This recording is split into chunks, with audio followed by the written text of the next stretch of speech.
E aí, gente, tudo bem? Sejam bem-vindos a mais um vídeo do Parabólica. Eu sou o Pedro Renó, professor aqui do Parabólica. E no vídeo de hoje a gente vai aí para mais um conceito dessa magnífica obra aqui, o Dicionário de Conceitos Históricos, que eu falei para vocês. Há uma demanda que eu tenho percebido que é uma demanda até grande de relacionar, fazer conceitos históricos para vocês fazerem as provas, utilizando exemplos da didática que a gente tem aqui. A gente criou já até a playlist do dicionário aqui, que a gente não precisa só basear nesse livro, coisas que são fora também.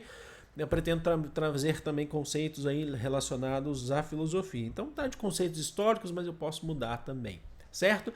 Então já se inscreve no canal se ainda não for inscrito e curte esse vídeo para ajudar o canal a crescer. Tem história geral, história do Brasil, filosofia, sociologia.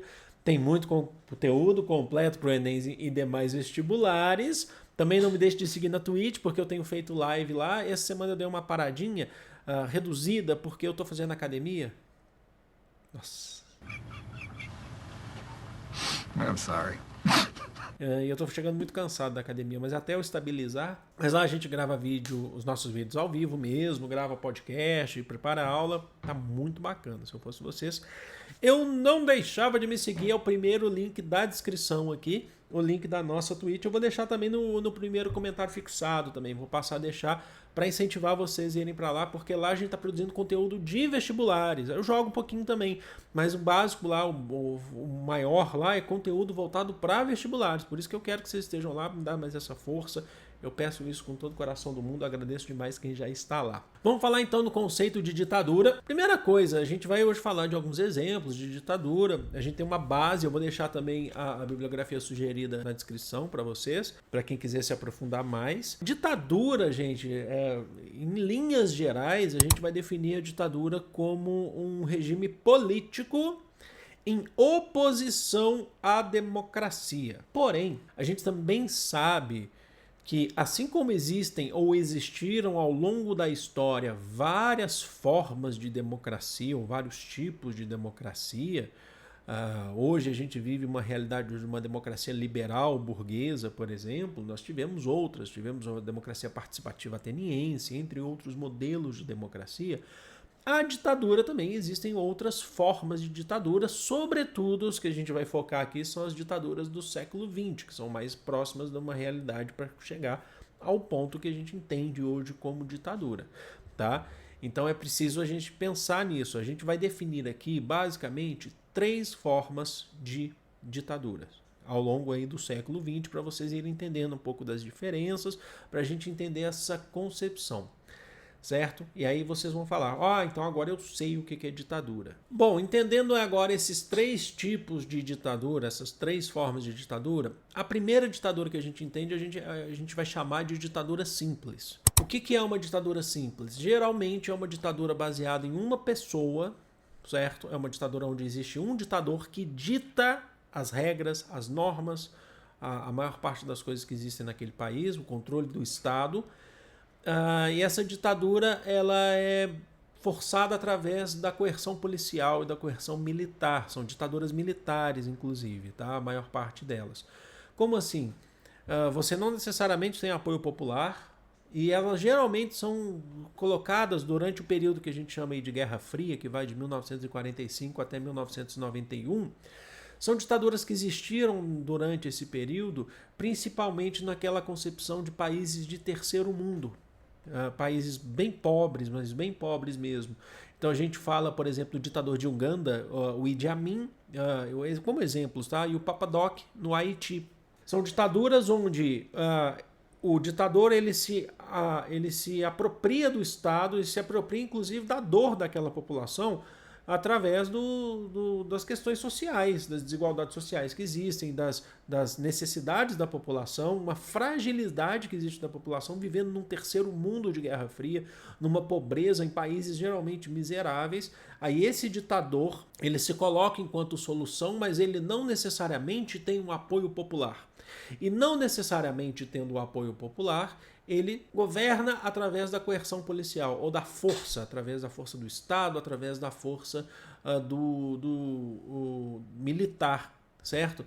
E aí eles se tornam considerados, vários ditadores são considerados grandes sanguinários, porque definem a política naquele país, definem a economia naquele país em vários aspectos, e não se tem muita oposição em relação a ele. A segunda forma de ditadura que a gente vai trabalhar aqui, que eu lembro, estão inclusive relacionadas ou citadas aqui no Dicionário de Conceitos Históricos. A segunda forma que a gente vai trabalhar são as ditaduras que a gente vai chamar de cesaristas ou bonapartistas. São ditaduras cesaristas ou bonapartistas que são baseadas no carisma do ditador. Ali a gente está falando do século XX, tá?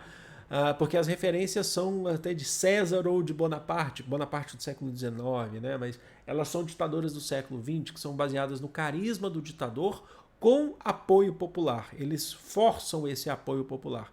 Se tornam líderes carismáticos que governam um país através de, inclusive, garantindo alguns direitos para o povo, mas sempre garantindo baseado na ideia da sua personificação. Isso que eu quero dizer. Da sua personificação. Através da construção de seu carisma. Talvez os grandes exemplos que a gente tem, essas ditaduras foram muito comuns na América Latina do século XX, sobretudo ali na década de 30, 40, 50. A gente poderia citar, logicamente, quando a gente fala de carisma, o que vocês lembram de carisma? Eu acho que fica fácil de pensar, né? A gente lembra de Getúlio Vargas, com sua imagem carismática. Só de você pensar, né, das imagens de Vargas que foram colocadas, o que foi construído em torno da imagem de Getúlio Vargas como o pai dos pobres, que foi uma construção feita pelo Estado, pelo próprio Estado. E isso vem também de uma influência de outro, que é o Perón, né? Vem o peronismo também, a influência não, é uma relação também com o peronismo na Argentina, que o Perón governou por muito tempo na Argentina e teve várias passagens, assim como Vargas teve várias passagens também. Tem vídeo aqui no canal falando de Perón, inclusive.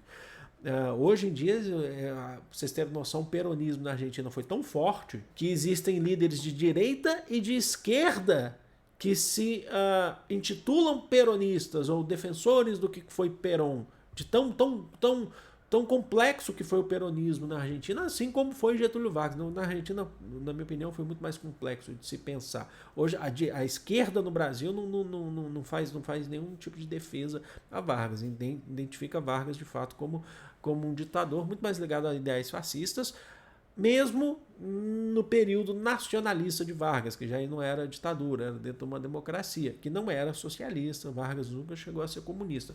Mas vamos pensar na ditadura. Havia sempre uma ideia, uma imagem formada em torno dele em relação ao seu carisma. Então esse segundo tipo de ditadura, que é uma ditadura que a gente chama de cesarista ou bonapartista, é fundamentada no apoio popular e no carisma do ditador. A terceira forma de ditadura, essa já foi mais comum na Europa, principalmente na primeira metade do século XX. A gente está falando das chamadas ditaduras totalitárias, que aí se define um ditador que faz parte de tudo, ele coordena tudo naquela sociedade. E o que caracteriza essa ditadura totalitária? Geralmente essa ditadura totalitária também força ou pega o apoio popular. Mas aí vocês podem questionar, mas professor, então, se uma ditadura totalitária ela vem com essa ideia de pegar um apoio popular, o totalitarismo você amplia as suas bases para tudo na sociedade, não é só o controle do Estado, você controla a economia, você controla a vida das pessoas, por que a gente está definindo, então, diferenciando ela daquela ditadura cesarista ou a bonapartista que a gente falou na segunda, que foi Vargas e Perón como exemplos?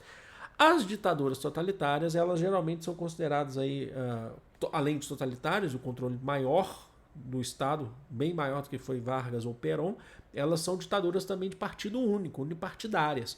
São ditaduras que definem o controle do Estado por um partido único, certo? Essa é a grande questão. Elas podem ter o apoio popular e definem o controle do Estado por partido único.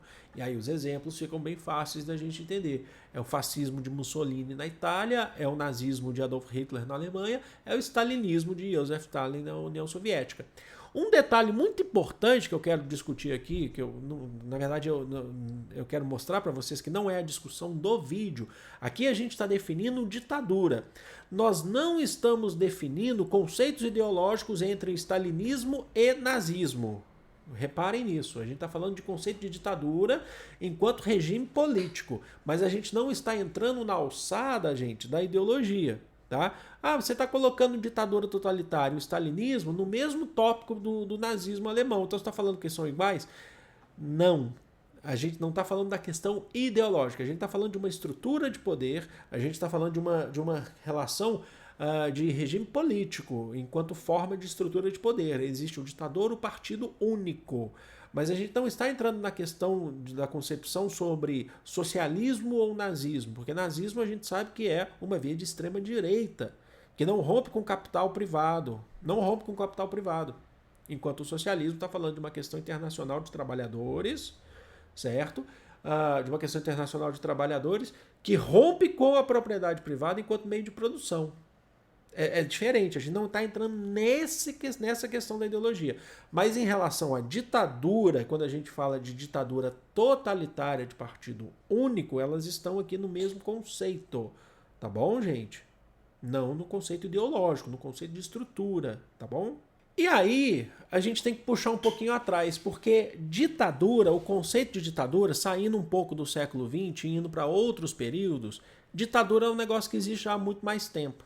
Se a gente pensar, por exemplo, um dos primeiros indícios que a gente tem sobre ditadura, ainda que diferente disso que a gente está falando agora, vem da Idade Antiga. Se a gente pensar em Júlio César, que muita gente ainda acha que Júlio César foi imperador de Roma por conta das conquistas alcançadas territoriais por Roma, mas na verdade foi no período da República.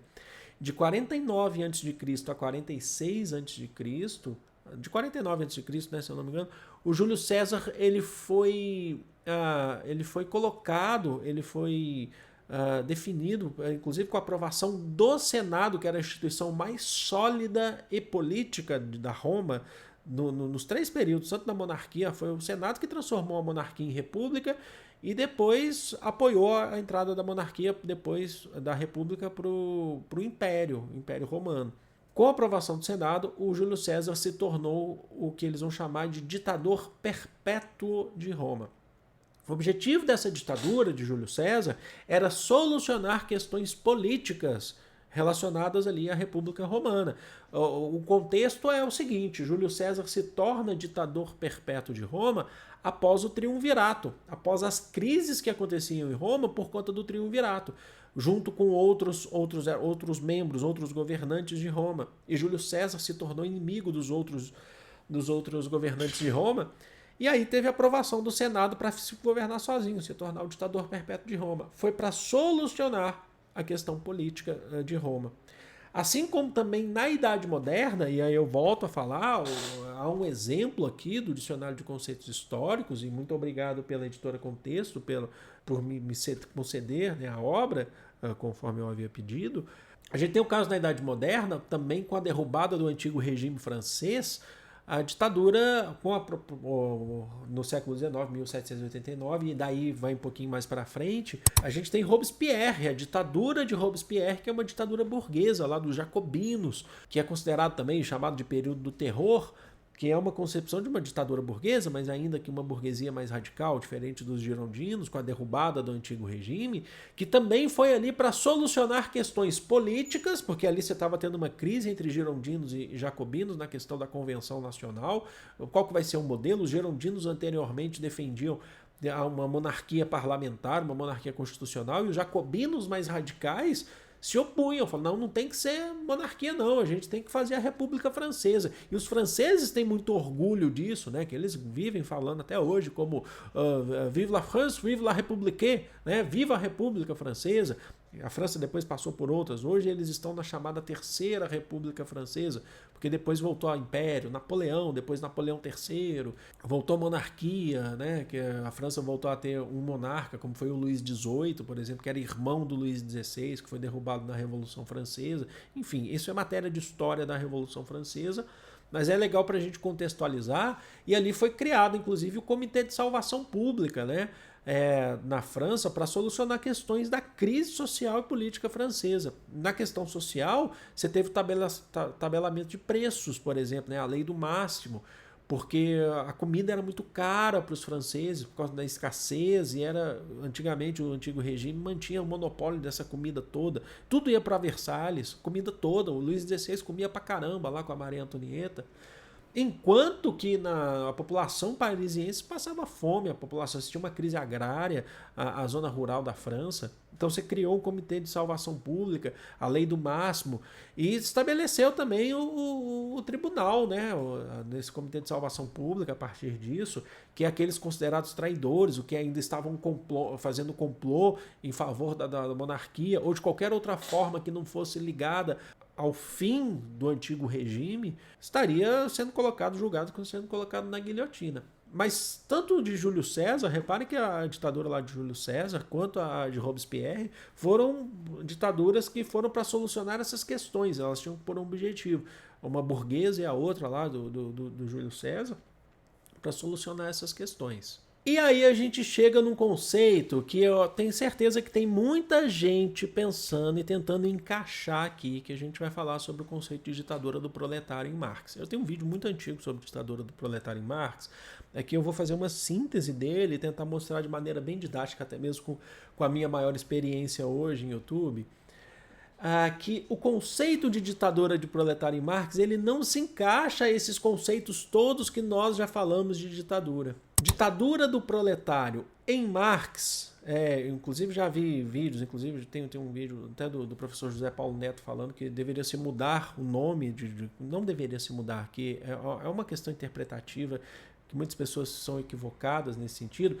Inclusive indico um vídeo muito importante que saiu, que é um vídeo recente, tem um ano mais ou menos que saiu, da Sabrina, que eu admiro muito, do canal Tese 11, que é o do dicionário dela também, que ela fala mais de dicionários de conceitos mais à esquerda, que ela fala de ditadura do proletário, que é muito interessante também de se destacar, que a ditadura do proletário ela não está necessariamente ligada ao dicionário de conceitos históricos, também trabalha com isso, não está necessariamente ligada a uma forma de regime político. Ela muito menos se opõe ao conceito de democracia que a gente conhece hoje. Então é diferente. A ditadura comum, como a gente está falando, ou essas formas que a gente falou, se opõe a um conceito de democracia de certa forma. A ditadura do proletário, em Marx, não. Por quê? O que Marx está definindo enquanto ditadura do proletário, que as pessoas só leem, a Sabrina fala isso no vídeo dela, que eu acho muito legal. As pessoas só leem a ditadura e esquecem o que está escrito depois, que é do proletário. O Marx ele vai definir a ditadura do proletário como a dominação de uma classe social sobre a outra. Não é necessariamente um regime político. Numa fase revolucionária, que a gente sabe que, por exemplo, levaria ao socialismo, essa classe dominaria a outra. Quem que seria essa classe? O proletariado, o ditador.